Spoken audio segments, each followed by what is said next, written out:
तन जियो तह को जग में, मुख ते हर चित में युद्ध विचारे।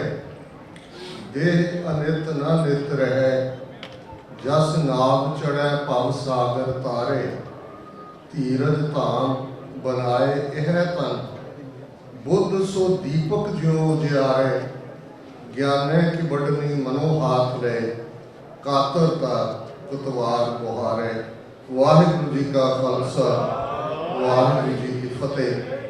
साहिब श्री गुरु ग्रंथ साहिब जी की हजूरी में जुड़े बैठे सतगुरु जी का अपना आपा गुरु खालसा सत संगत जीओ, असी इस इतिहासक धरती ते गदरी बाबियां दे पवित्र मुकाम ते अज 320 वरे पहला जिहड़ा कृष्मा हिमालय की ओट विच शिवालिक पहाड़ियां दे उस उच्ची थां तख्त श्री केसगढ़ साहब विखे वापरिया होया, जिहड़ा मनुखी इतिहास का लगभग 8000 साल के मनुखी इतिहास का एक विको लितरा कारनामा है। खालसा साजना, खालसा प्रगट, इस याद नूं मनाउण दे लई सालाना परेड जिहड़ी कि इत्थे पिछे कई वरियां तो बड़ी सफलता सहित चल रही है, उस दे ईव दे उत्ते शाम के दीवान विच इकट्ठे होए। मेरे तो पहला भैन जी नवकिरण कौर होरां ने एक वंगार पाई है कि वेखण वाली गल यह है कि पंजाब की उस धरती के उत्ते एक पासे अणखी बलकार स्वैमान नाल भरे हुए रब च यकीन रखण वालियां दी फसल जिहड़ी कि गुरु नानक साहिब की वंगार ने उस धरती ते लगभग 4-5 हज़ार साल के उस इंडस वैली सिविलाइजेशन के मुकाम ते पैदा की, जिथे गुरु साहब ने गुरु नानक साहब ने फरमाया, जे जीवै पत लथी जाए, सब हराम जेता किछ खाए। जिथों ये सिंहनाथ गूंजे, राजे शीं मुकदम कुत्ते, जाए जगायन बैठे सुते। चाकर नैंदा पायन घाओ, रत पित कुत्त्यो चट जाओ। जिथे ये इलाही नाद स्पिरिचुअलिटी दे पीरी दे रस्ते ते तुरन वालियां दे कन्नां विच पिया, सच की बाणी नानक आखे, सच सुनाए सी सच की बेल। 230 वरे 1469 ईस्वी तो लैके ये 2019 का साल गुरु नानक साहब के प्रकाश की 550वीं याद भी है।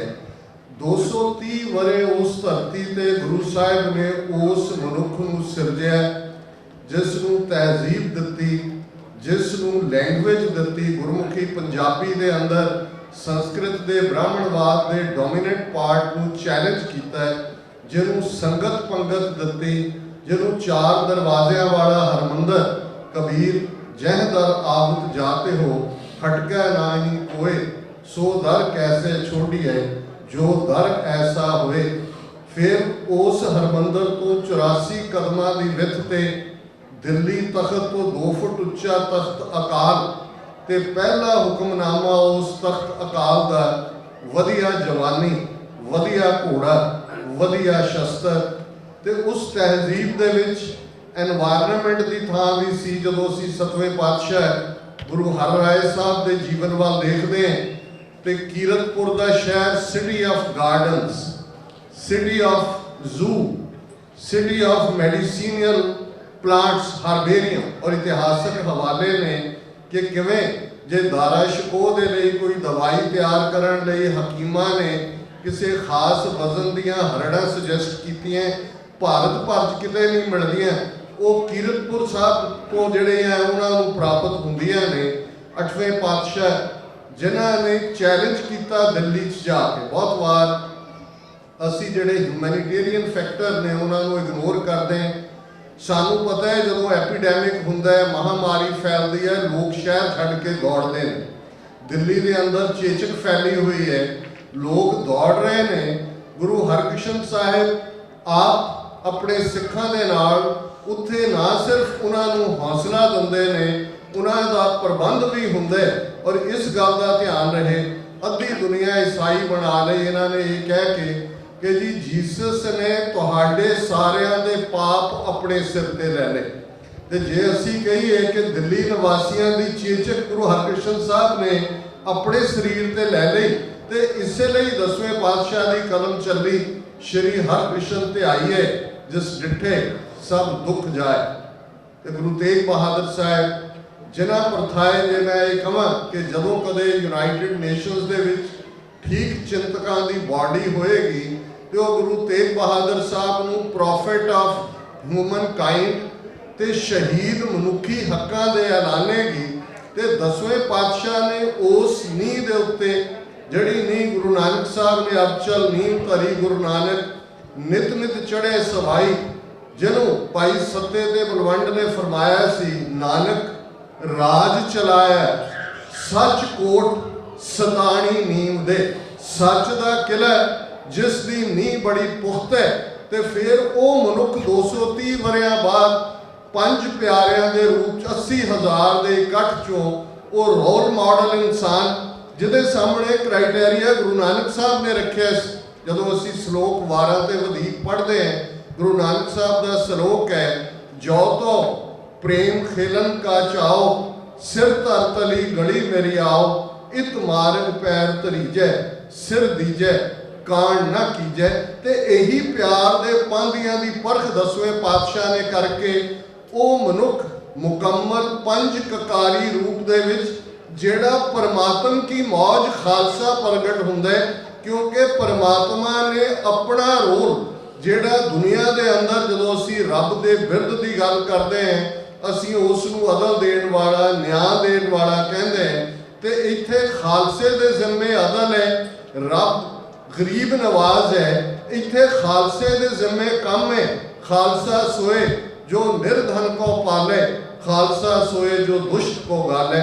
ਤੇ ਫਰਮਾਨ ਹੈ 10ਵੇਂ ਪਾਤਸ਼ਾਹ ਦਾ, ਕਿਉਂ ਜਿਹਾ ਕਾਸਟਲੈਸ ਕਲਾਸਲੈਸ ਸੁਸਾਇਟੀ ਦਾ ਕਨਸੈਪਟ ਬੇਗਮਪੁਰਾ ਦੀ ਗੱਲ ਭਗਤ ਰਵਿਦਾਸ ਜੀ ਨੇ ਕੀਤੀ ਸੀ। ਗੁਰੂ ਕਲਗੀਧਰ ਪਾਤਸ਼ਾਹ ਨੇ ਫਰਮਾਇਆ, ਅੰਮ੍ਰਿਤ ਦੀ ਦਾਤ ਬਖਸ਼ ਕੇ ਅੱਜ ਤੋਂ ਤੁਹਾਡੀ ਕੁੱਲ ਨਾਸ, ਕਰਮ ਨਾਸ, ਕਿਰਤ ਨਾਸ, ਵਰਣ ਨਾਸ, ਭਰਮ ਨਾਸ, ਤੁਸੀਂ ਖਾਲਸਾ।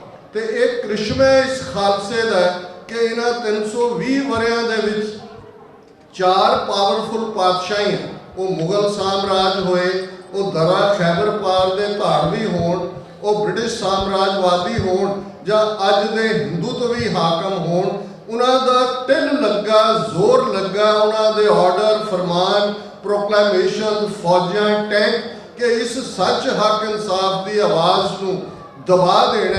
ਪਰ ਇਹ ਜੇ ਕ੍ਰਿਸ਼ਮਾ ਗੁਰੂ ਦਾ ਨਹੀਂ ਤਾਂ ਹੋਰ ਕੀ ਹੈ ਕਿ ਅੱਜ ਦੁਨੀਆ ਦੇ 150 ਤੋਂ ਜ਼ਿਆਦਾ ਦੇਸ਼ਾਂ ਦੇ ਵਿੱਚ ਖਾਲਸੇ ਦੇ ਕੇਸਰੀ ਨਿਸ਼ਾਨ ਝੂਲਦੇ ਨੇ। ਖਾਲਸਾ ਉਸ ਸੱਚ ਹੱਕ ਇਨਸਾਫ ਦੇ ਰਸਤੇ ਦਾ ਝੰਡਾ ਬਰਦਾਰ ਦੁਨੀਆ ਭਰ ਦੇ ਵਿੱਚ ਅਸੀਂ ਗੁਰੂ ਦੇ ਉਸ ਸਨੇਹ ਨੂੰ ਲੈ ਕੇ ਗਏ।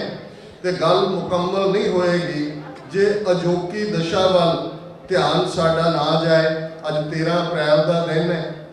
ਜ਼ਾਹਰ ਹੈ ਇੱਕ ਵਾਕਿਆ ਅੱਜ ਜਿਨ੍ਹਾਂ ਨੇ ਸਵੇਰ ਦਾ ਮੀਡੀਆ ਦੇਖਿਆ, ਦਿੱਲੀ ਦੇ ਮਾਇਆਪੁਰੀ ਇਲਾਕੇ ਦੇ ਵਿੱਚ ਪੁਲਿਸ ਫੋਰਸ ਜਿਹੜੀ ਸਿੱਧੀ ਮੋਦੀ ਸਰਕਾਰ ਦੇ ਅੰਡਰ ਹੈ, ਦਿੱਲੀ ਦੀ ਸਰਕਾਰ ਦੇ ਕੋਲ ਨਹੀਂ ਹੈ, ਉਹਨਾਂ ਨੇ ਗ੍ਰੀਨ ਟ੍ਰਿਬਿਊਨਲ ਨਾਂ ਦੇ ਕਿਸੇ ਆਰਡਰ ਦੇ ਥੱਲੇ ਕਿ ਜੀ ਇੱਥੋਂ ਅਸੀਂ ਜਿਹੜਾ এনवायरमेंट ਨੂੰ ਇਹ ਜਿਹੜੇ ਹੈਜ਼ਰਡ ਬਣਿਆ ਇਹ ਕਾਰਖਾਨੇ ਕੱਢਣੇ ਨੇ, ਤੋੜਨੇ ਨੇ, ਕਿਵੇਂ ਸਿੱਖਾਂ ਦੀ ਮਾਰ ਕੁਟਾਈ ਕੀਤੀ। ਕਿਉਂਕਿ ਉਸ ਇਲਾਕੇ 'ਚ 75% ਦੇ ਲਗਭਗ ਸਿੱਖ ਕਾਰਖਾਨੇਦਾਰ ਨੇ ਜਾਂ ਸਕ੍ਰੈਪ ਡੀਲਰ ਨੇ। ਔਰ ਇਹ ਅਰਵਿੰਦ ਕੇਜਰੀਵਾਲ ਜਿਹੜਾ ਚੀਫ ਮਿਨਿਸਟਰ ਹੈ, ਉਹਨੇ ਅੱਜ ਟਵੀਟ ਕੀਤਾ, ਉਹਨੇ ਕਿਹਾ 100 ਸਾਲ ਬਾਅਦ ਜਲਿਆਂਵਾਲਾ ਬਾਗ ਮੁੜ ਦੁਹਰਾਇਆ ਗਿਆ। ਇਹ ਐਵੇਂ ਨਹੀਂ ਹੈ। 13 ਅਪ੍ਰੈਲ ਵਾਲੇ ਦਿਨ ਇੱਕ ਪਾਸੇ ਅੰਮ੍ਰਿਤਸਰ ਦੇ ਅੰਦਰ ਸਮਾਗਮ ਹੋ ਰਹੇ ਨੇ, ਇੰਗਲੈਂਡ ਦੇ ਥੈਰੇਸਾ ਮੇ ਤੇ ਪ੍ਰੈਸ਼ਰ ਹੈ, ਮਾਫੀ ਮੰਗੋ, ਫਿਰ ਬੜੇ ਖੁਸ਼ ਨੇ ਜੀ। ਉਹਨੇ ਕਿਹਾ this is a shameful scar on the British empire, ਲੇਕਿਨ ਕੰਪਲੀਟ ਮਾਫੀ ਨਹੀਂ ਮੰਗੀ।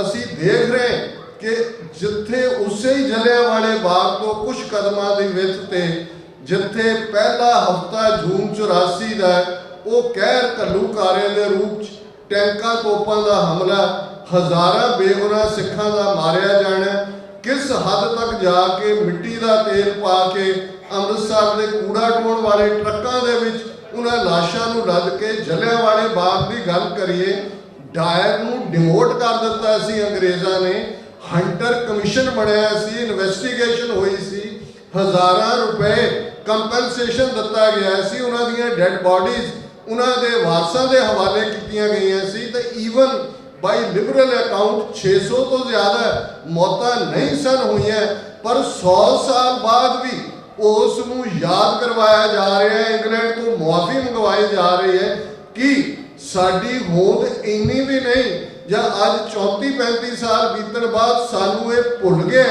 ਉੱਥੇ ਤਾਂ ਟੈਂਕਾਂ ਤੋਪਾਂ ਦੇ ਨਾਲ ਸਾਡਾ ਅਕਾਲ ਤਖਤ ਡਿਸਟਰੋਏ ਕੀਤਾ, 37 ਇਤਿਹਾਸਕ ਗੁਰਦੁਆਰੇ ਡਿਸਟਰੋਏ ਕੀਤੇ।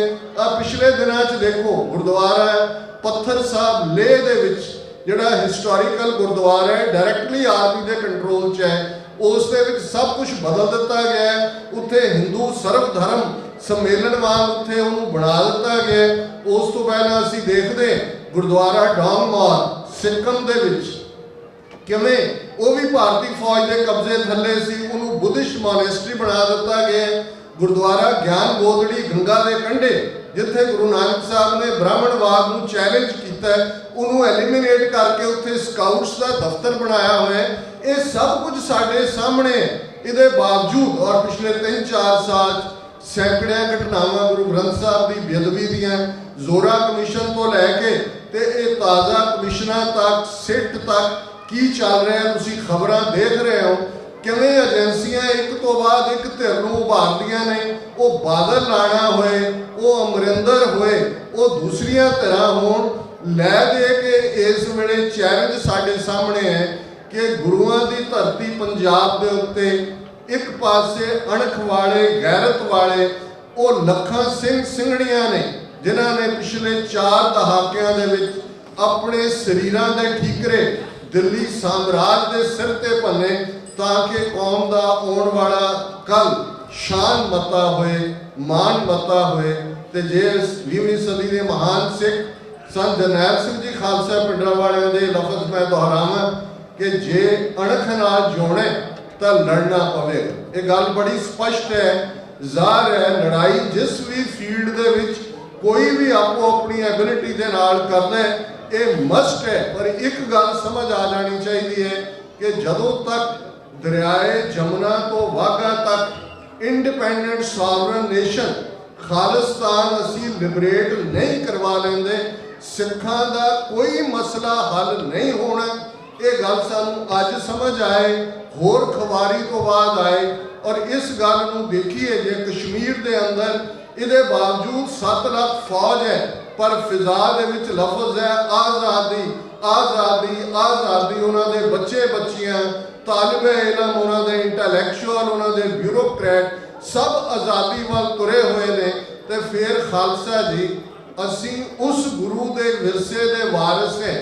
साड़ी अरदास असी खालसा जी के बोल बाले अकाल पुरख तो मंगते हैं, राज करेगा Khalsa, sovereignty for the Khalsa, decision making power is inherited in the Khalsa. ये किसी होर धर्म की अरदास का हिस्सा नहीं है। तो की असी एक रिचुअल बनाया हुआ है? जे साडे अंदर विलिंगनेस नहीं है कि असी लिबरेट करवाना अपनी धरती नूं, तो फिर जे गुरु नानक साहब ने पहलियां वालियां नूं कहा सी कि तुसी कर्म कांड कर रहे हो, असी भी बहुत कुछ उस रिचुअलिज्म दे विच फसे हैं। मैं ज़्यादा समा ना लवां, कंक्लूजन दे विच मैं समझदा है ये मैसेज जाना जरूरी है दिल्ली के हाकमां लई, जिथे हिंदुत्वी वापस पावर च आउण दे लई हुक और क्रुक सारे हीले वरत रहे हैं। सरकार दे उन्हां टौंट पटौंटां दे लई जिहड़े दुनिया भर के अंदर सिखां दी आज़ादी पसंद तहरीक के रस्ते की रुकावट ने। जिवें जर्मन दे विच तुसीं सिक्खी भेख दा एक कपल जिन्हों इंडाइट किया जर्मन गवर्नमेंट ने, यह तीसरा केस है जर्मन दे विच जिथे कि इंडियन इंटैलीजेंस रॉ के हैंडलर सिख कम्यूनिटी के मामलों इंटरफीयर करते हैं। इन्हां सारिਆਂ ਨੂੰ मैसेज जाना चाहिए इस गदरियां की धरती तो कि 5 मिलियन सिख डायस्पोरा जिन्हां ने अपनी ज़मीर दिल्ली के हाकमां कोल नहीं बेची। तुसीं करतारपुर का कॉरीडोर बंद करने के लिए टिल ला रहे हो, पर चार चफेरे अज डायसपोरा सिखां दे विच उत्साह है। 2 घंटे पहला फ्रीमौंट दे विच एक इकट्ठ दे विच पाकिस्तानी पंजाब के गवर्नर सर मुहम्मद सरवर उन्होंने अपनी प्रेजेंटेशन भी दी। कल सवेरे दीवान दे विच संगत के दर्शन भी करनगे। उन्होंने कहा जी इंडियन गवर्नमेंट टिल ला ले, हुण जो मर्जी करना है ये असी अपने वालों इनू खोलना ही खोलना है करतारपुर के लांघे नूं। सो जिथे इस कदर हॉस्टाइल हुकूमत है तो क्यों साडी जबान तो कौमी आज़ादी का लफज खालिस्तान जिहड़ा 1.5 लाख तो ज़्यादा शहीद सिंघां सिंघणियां ने अपने खून के नाल लिखे हुए लफज ने। सरदार जसवंत सिंह खालड़ा ने अपनी शहादत दी कि अणपछातियां लाशां नूं पछाण दी जाए। आओ बुलंद आवाज़ दे विच दिल्ली के इन्हां एम्बैसियां कौंसलेटां और इन्हां दे टोरंट बटोरंटां तक ये मैसेज जाए। अकाल तख्त तो आई आवाज़, अकाल तख्त तो आई आवाज़, अकाल तख्त तो आई आवाज़, अकाल तख्त तो आई आवाज़, अकाल तख्त तो आई आवाज़। किसी भी भुल चुक लई माफ़ी। वाहिगुरू जी का खालसा, वाहिगुरू जी।